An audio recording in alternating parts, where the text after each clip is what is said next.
सुख करता दुख हरता वार्ता विघ्नाची पूर्वे पूर्वे प्रेम कृपा जयाची। નમસ્કાર, શ્રી ગણેશ ઉત્સવના પાવન દિવસોમાં આજે આપણે ગણેશજીના વાહન ઉંદર વિશે જાણીએ। 5મી સદીની આસપાસના સમયગાળામાં ગણેશજીની પ્રતિમાને ઉંદર ઉપર સવાર થયેલી દર્શાવાઈ નથી, ગણેશજીની પ્રતિમાને સિંહ ઉપર સવાર થયેલી દર્શાવાઈ છે। ઉંદરનું ગણેશજી સાથેનું જોડાણ 10મી સદીથી દર્શાવાય છે। 5મી સદીથી 10મી સદી સુધીના સમયગાળામાં પુરાણો વધુ જાણીતા થયા અને પવિત્ર મનાવા લાગ્યા। મંદિરોમાં થતી પૂજા લોકોના જીવનના મુખ્ય પ્રવાહમાં આવવા લાગી।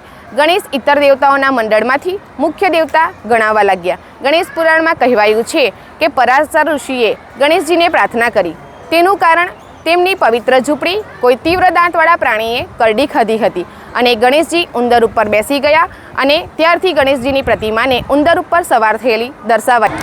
દક્ષિણ ભારતની પારંપરિક વાર્તાઓમાં કહ્યું છે કે એક સમયે ઉંદર હાથી જેવા મોઢાવાળો રાક્ષસ હતો, તેને હરાવીને તેમણે પાલતુ બનાવ્યો, તેમના ઉપર કાબૂ કરી તેમણે સવારી કરી।